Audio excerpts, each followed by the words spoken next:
யெகோவா ஈரே prayer time வழியாக தேவ நாமம் மகிமைப்படுவதாக. உங்களையும் இந்த சேனலுக்கு வெல்கம் பண்ணுறேன். பிரியமானவர்களே, நாம் இப்பொழுது பார்க்கவிருக்கிற வேத பகுதி பிரசங்கி 12:14. ஒவ்வொரு கிரியையையும் அந்தரங்கமான ஒவ்வொரு காரியத்தையும் நன்மையானாலும் தீமையானாலும் தேவன் நியாயத்திலே கொண்டு வருவார். பிரியமானவர்களே, ஒரு மனிதனுடைய எல்லா கிரியைகளையும் அறிந்தவர் ஆண்டவர். அது நல்ல கிரியையானாலும் சரி, தீய கிரியையானாலும் சரி, எல்லாவற்றையும் ஆண்டவர் கண்டிப்பாக நியாயத்திலே கொண்டு வருவார். நாமும் அதற்கு கணக்கு கொடுக்க வேண்டும். இதை கேட்கிற உங்கள் மனசாட்சிக்கு தெரியும். உங்கள் அந்தரங்க காரியங்கள், பாவங்கள் எவைகளானாலும் சரி, அது நல்ல விஷயமானாலும் சரி, அந்தரங்கமோ வெளியரங்கமோ தேவன் கணக்கு கேட்கிறவர். இதிலிருந்து நம்மை நாம் எப்படி தப்புவித்து கொள்ள முடியும்? நல்ல காரியமாக இருந்தால் ஆண்டவர் நம்மை ஆசீர்வதிப்பார். ஆனால் கெட்ட அந்தரங்க விஷயங்கள் ஆண்டவரை துக்கப்படுத்தும். இப்போ உள்ள அட்வான்ஸான உலகத்தில் முந்தைய காலத்தில் செய்யப்பட்ட அந்தரங்க பாவங்கள் மற்றும் கிரியைகள் மக்கள் இப்போ அசால்ட்டா வெளியரங்கமாக பண்ணுகிறார்கள். குடி, போதை, விபச்சாரம் வரை. ஆனால் நாம தேவ பிள்ளைகள் அந்த அளவு மிதமிஞ்சி போக மாட்டோம். ஆனால் எவ்வளவு காலம் மாறினாலும் வேதத்தின் கட்டளைகள் மாறுதா? அல்லது உலகம் அட்வான்ஸாக ஆகிட்டுன்னு வேத கட்டளைகளை ஆண்டவர் கொஞ்சம் மாற்றுவாங்களா? கண்டிப்பாக இல்லை. ஏன்னா ஆண்டவர் பரிசுத்தம் என்கிற காரியத்தில் கரெக்டாக இருப்பாங்க. பரிசுத்தம் இல்லாதவர்கள் தேவனை தரிசிக்க முடியாது. எனவே அந்தரங்க நன்மைகள் செய்யுங்க.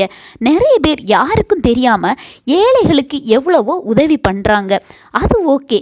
ஆனால் அந்தரங்க பாவங்கள், துணிகர பாவங்கள் உங்களை அணுக விடாதீங்க.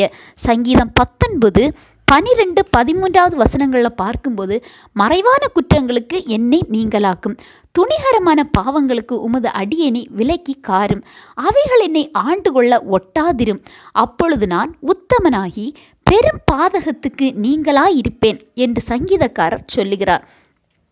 அந்தரங்க பாவங்களை அகற்றும் போது தான் உத்தமமாய் ஆண்டவர் முன்னாடி வாழ முடியும். சங்கீதக்காரர் அப்பொழுது பெரும் பாதகத்துக்கு நீங்களாயிருப்பேன் என்று சொல்கிறார்.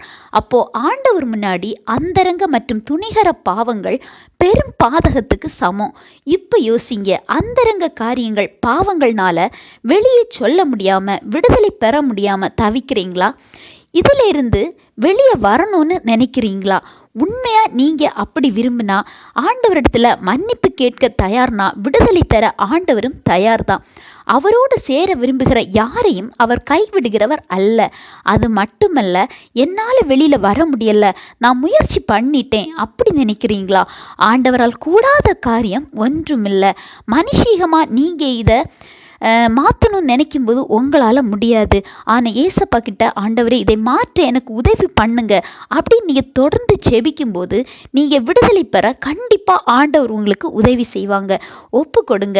ஏன்னா தேவன் நமது கிரியைகளை நியாயத்திலே கொண்டு வருகிறவர். இன்றைய செய்தி உங்களுக்கு பிரயோஜனமாக இருந்திருக்குன்னு நம்புகிறேன். ஆண்டவர் தாமே இந்த வசனங்கள் மூலம் உங்களை ஆசீர்வதிப்பாராக.